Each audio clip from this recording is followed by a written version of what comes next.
Stanley is a simple man who clicks buttons on a computer for a living. He's accompanied by a narrator who attempts to tell his story. The problem with that is that I'm here now. Do not jump from the cargo lift while it's in motion. What about the ledge? But in his eagerness to prove that he is in control of the story and no one gets to tell him what to do, Stanley leapt from the platform and plunged to his death. Basically, the narrator is not going to like what I'm going to make Stanley do sometimes. This entire playthrough was streamed live on Twitch. Make sure you follow me on there so you don't miss the next one. He had been at his desk for nearly an hour when he realized that not one single order had arrived on the monitor for him to follow. He got up from his desk and stepped out of his office. Maybe he stared blankly at the wall for an hour straight.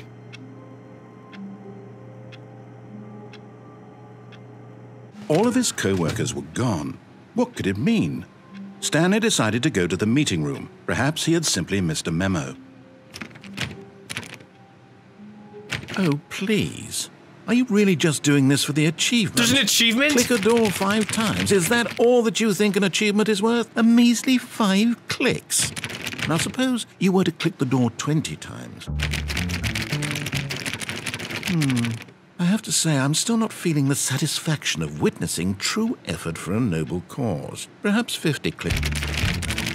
No, I'm still not feeling it. Dude! I want to see commitment, a willingness to go all the way no matter what the cost. Why don't you go put 20 clicks into door number 417? Oh, great. Now, go click a few times on door 437. Now, door 415. Let's give it 10 clicks or so. Jesus Christ, 415. That could be anywhere.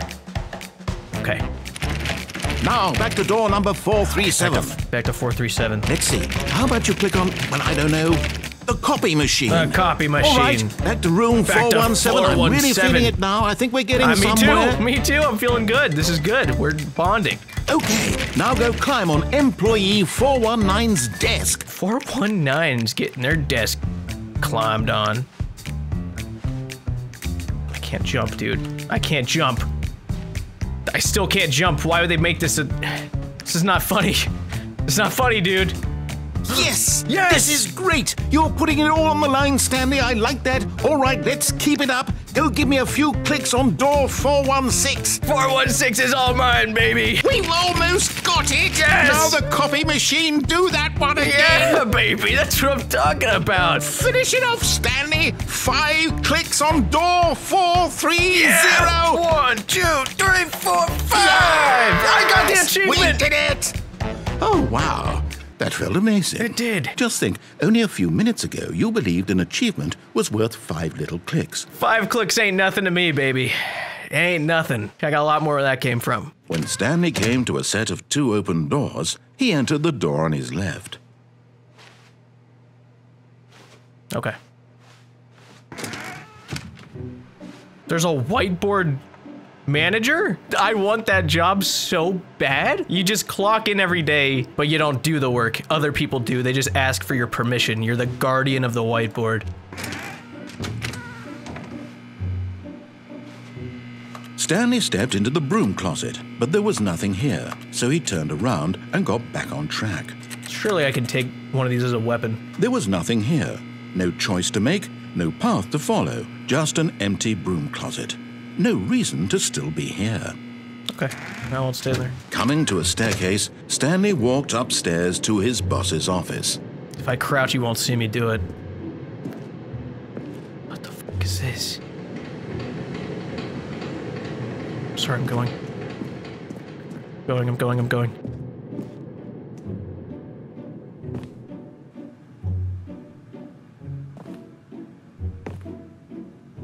I've always wanted to see.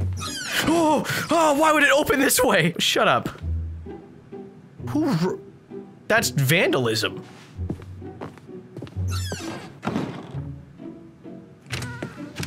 I'm tired of these doors closing behind me, dude. I really don't like that. Seeing if I could loot anything. I feel like that's all I wanted. Stepping into his manager's office, Stanley was once again stunned to discover not an indication of any human life. The keypad behind the boss's desk guarded the terrible truth that his boss had been keeping from him.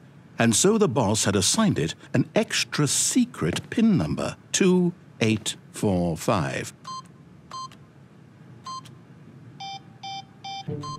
Stanley just sat around twiddling his thumbs, since he could never possibly know that the combination was 2845. No, I'll do the real code. 2845. American. But it turns out that the panel's emergency override kicked in, and the door just opened all by itself. It was And Stanley got the 8008. hell along with the story. Well, whoop-de-doo. It was boob the whole time. Okay, now that I don't like. I don't like that.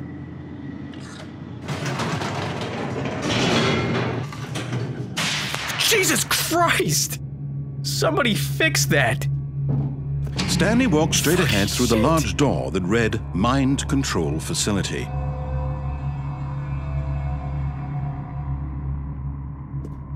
Okay.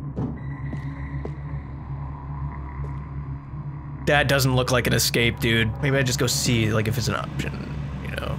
Although this passageway had the word escape written on it, the truth was that at the end of this hall, Stanley would meet his violent death.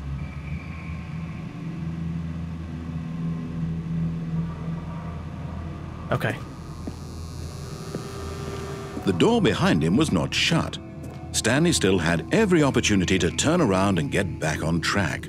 How do I know it's not shut? At this point, Stanley was making a conscious, concerted effort to walk forward. That's right. And willingly confront his death.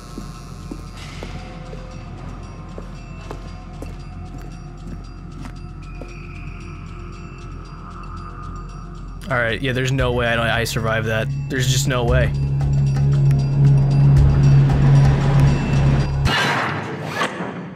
Oh, see, I'm fine. See?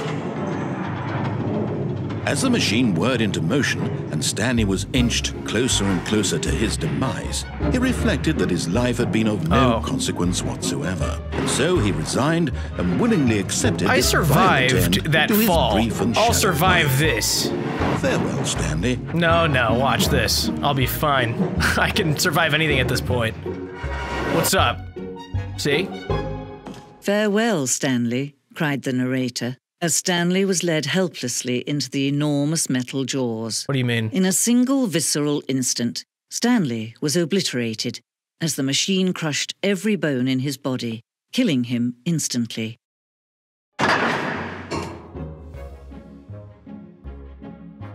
What? And yet it would be just a few minutes before Stanley would restart the game, back in his office, as alive as ever. Push escape and press quit. There's no other way to beat this game. As long as you move forward, you'll be walking someone else's path. Stop now and it'll be your only true choice. No. Do choose it. Don't let time choose for you. Don't let...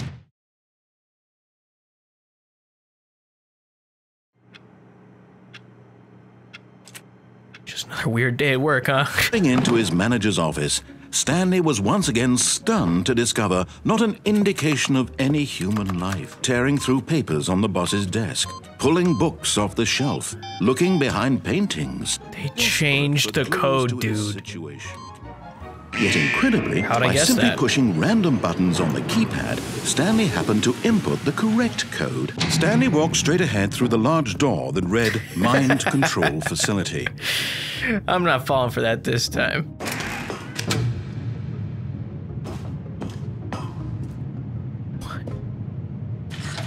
The lights rose on an enormous room packed with television screens. Ooh. What horrible secret did this place hold? Stanley thought to himself.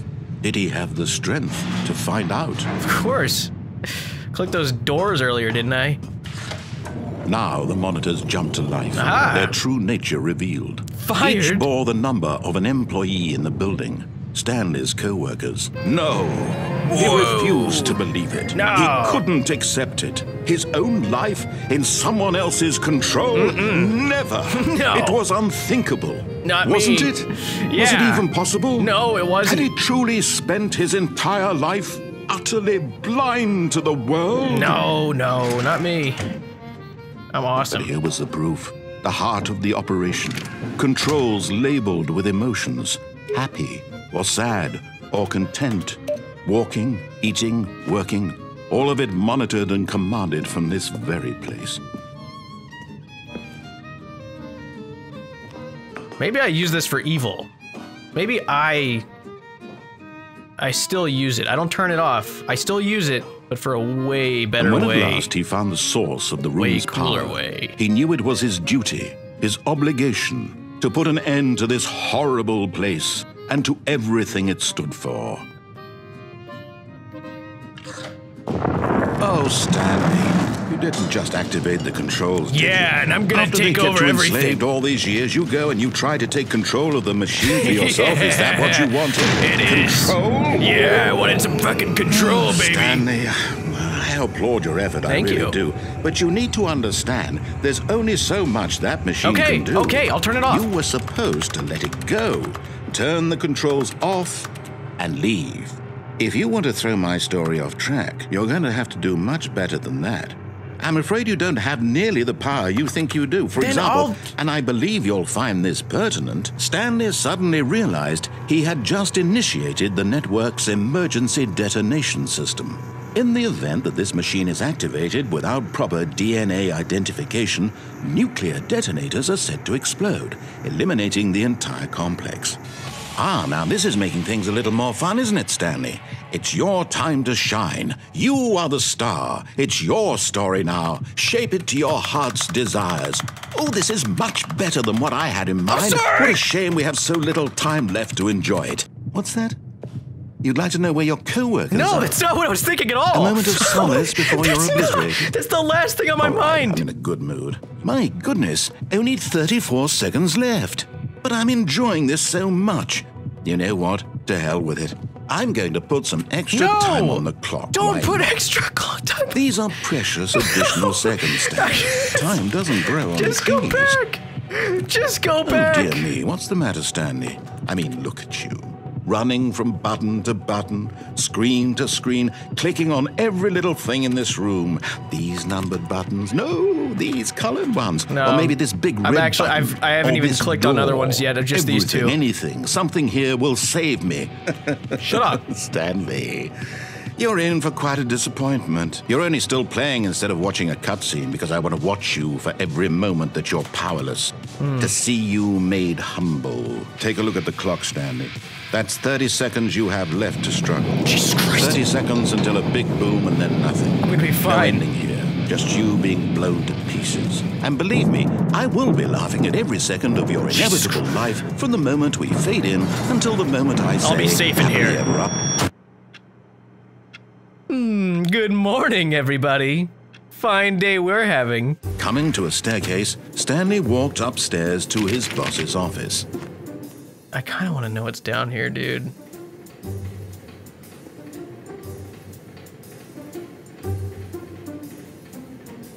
Wait.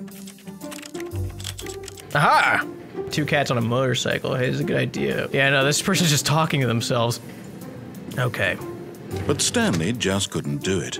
He considered the possibility of facing his boss, admitting he had left his post during work hours. He might be fired for that. All because he believed everyone had vanished. His boss would think he was crazy. I'm not And then crazy. something occurred to Stanley.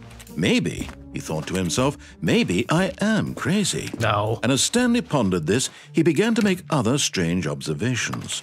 For example, why couldn't he see his feet when he looked down? Why did doors close automatically behind him wherever he went? And for that matter, these rooms were starting to look pretty familiar. I'm dreaming! He yelled. This is all a dream! Oh, what a relief Stanley felt. I may as well enjoy this while I'm still lucid.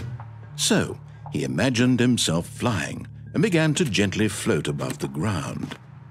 Then he imagined himself soaring through space on a magical starfield, and it too appeared. It was so much fun, and Stanley marveled that he had still not woken up. And then perhaps the strangest question of them all, why is there a voice in my head dictating everything that I'm doing and thinking? No. He would prove that he was in control, that this was a dream. I don't feel in control. So he closed his eyes gently, and he invited himself to wake up. I'm through with this dream. I wish it to be over. My life is normal. I am normal. Everything will be fine.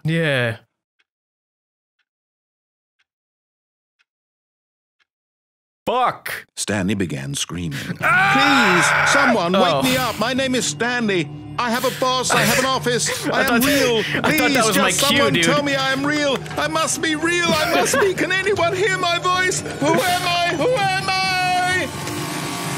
And everything went black. Oh. And then I woke up. This is the story of a woman named Mariella. Who? But on this particular day, her walk was interrupted by the body of a man who had stumbled through town talking and screaming to himself, and then collapsed dead on the sidewalk. She called for help? And then she turned and ran. Oh, she ran. She fucking ran away. And good morning, ladies and gentlemen. We are good to be here.